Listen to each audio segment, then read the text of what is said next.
السلام علیکم ورحمۃ اللہ وبرکاتہ۔ آج ہماری اس ویڈیو کا عنوان ہے کہ دعا کیسے مانگی جائے۔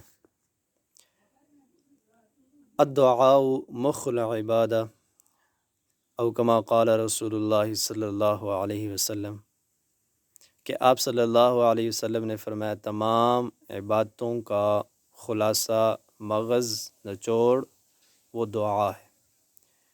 جیسا کہ ہم نماز پڑھتے ہیں، نماز ایک عبادت ہے، اس کا نچوڑ دعا ہے۔ اسی طریقے سے حج ہے، زکوٰۃ ہے، ٹھیک ہے، وہ الگ بات ہے کہ نماز خود ایک دعا ہے، وہ ایک الگ بات ہے، لیکن تمام عبادتوں کا خلاصہ نچوڑ دعا ہے۔ ہم اکثر ایک غلط فہمی کا شکار رہتے ہیں، وہ یہ ہے کہ ہم دعا مانگتے ہیں، دعا مانگتے نہیں ہیں بلکہ پڑھتے ہیں، ٹھیک ہے۔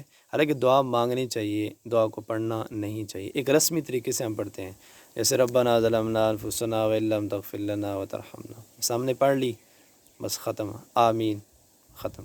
اب ہمیں یہ علم ہی نہیں ہے کہ اس میں کیا ہے، یہ جو دعا ہم پڑھ رہے ہیں اس میں ہم اپنے اللہ سے ہم نے کیا پڑھا ہے، ٹھیک ہے، ہم کیا اس میں کیا تجویز کر رہے ہیں، ہمیں کوئی علم ہی نہیں ہے۔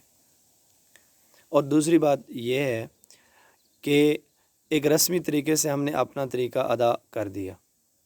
دنیا کا بھی یہ دستور اور اصول ہے کہ اگر انسان کسی کے دروازے پہ جائے اور وہاں پہ جا کر بے پرواہ ہو کر جو ہے وہ ادھر ادھر کی بات کرنا شروع کر دے، یا اس بندے سے بے پرواہ ہو جائے، ادھر ادھر دیکھنا شروع ہو جائے، اور اس کو پتہ ہی نہ ہو کہ میں اگلے انسان کو کیا کہہ رہا ہوں، تو وہ انسان بھی اس آنے والے سائل سے سخت ناراض ہوگا اور یقیناً کچھ عطا بھی نہیں کرے گا۔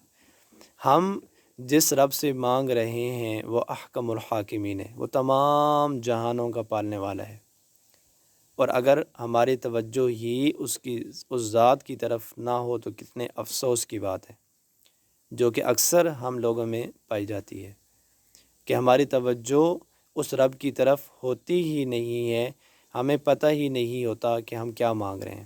اکثر آپ لوگوں نے دیکھا ہوگا، جو لوگ حج اور عمرے پہ جاتے ہیں، اللہ تعالیٰ سب کو یہ توفیق عنایت فرمائے، اور اللہ تعالیٰ سب کو حج اور عمرے کے لیے لے جائے، کہ وہاں پر کچھ عربی لوگ قرآن پڑھ رہے ہوتے ہیں، رو رہے ہوتے ہیں، کیونکہ ان کو پتہ ہوتا ہے کہ قرآن پاک کیا کہہ رہا ہے۔ اگر وہ سورۃ فاتحہ پڑھ رہے ہوں گے تو ان کو پتہ ہوگا کہ سورۃ فاتحہ میں کیا ہے۔ اگر وہ کوئی دعا مانگ رہے ہوں گے تو ان کو پتہ ہے کہ ہم اپنی زبان سے کیا کہہ رہے ہیں۔ تو اس لیے دعا میں سب سے پہلی شرط یہ ہے کہ توجہ اللہ ہونا ضروری ہے، اللہ رب العزت کی طرف انسان کی توجہ ہو۔ دوسرا یہ کہ عاجزی ہو، انکساری ہو، عاجزی کے ساتھ دعا مانگی جائے کہ اے اللہ، ایک تیرا ہی در ہے جہاں سے یہ سب کچھ ملتا ہے۔ جیسے کہ حضرت آدم علیہ نبینا علیہ الصلاۃ والسلام سے جب ایک لغزش سرزد ہوئی تو اللہ تعالیٰ نے ان کو کلمات سکھائے، یہ ربنا ظلمنا انفسنا وان لم تغفر لنا، تو حضرت آدم علیہ الصلاۃ والسلام نے اپنی اس لغزش سے ان کلمات کے ذریعے اللہ سے معافی مانگی۔ تو اللہ رب العزت معاف کرنے والا ہے اور معافی کو پسند کرتا ہے۔ تو جب بھی دعا مانگی جائے عاجزی کے ساتھ مانگی جائے، اور یہ سوچ سمجھ کر مانگی جائے کہ میں اپنے رب سے کیا مانگ رہا ہوں اور مجھے کس طریقے سے مانگنا چاہیے، میں کیا کہہ رہا ہوں یا میں کیا کہہ رہی ہوں۔ یہ جو چھوٹی چھوٹی دعائیں ہیں جو ہم ہر روز پڑھتے ہیں، کوشش کرنی چاہیے کہ ان کا ترجمہ انسان کو آنا چاہیے۔ یہ عربی الفاظ ہیں، یہ ہمارے پیارے نبی صلی اللہ علیہ وسلم کی زبان ہے، ہماری کتاب کی زبان ہے اور جنت کی زبان ہے، ہمیں یہ لازماً سیکھنی چاہیے۔ دوسری بات یہ ہے کہ درود جو ہے دعا مانگنے سے پہلے سورۃ الفاتحہ اور درود شریف ضرور پڑھنا چاہیے۔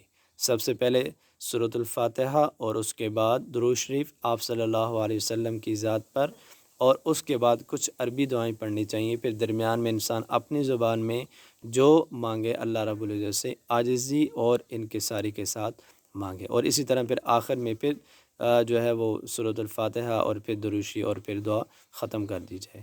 جب ادھر آگے یعنی شروع میں اور آخر میں درود شریف ہوگا تو یقیناً ہماری دعا قبول ہوگی، کیونکہ درود شریف جو ہم پڑھتے ہیں یہ تو یقیناً قبول ہے، تو ہمیں اپنی دعا کے شروع میں اور آخر میں درود شریف کو ضرور پڑھنا چاہیے۔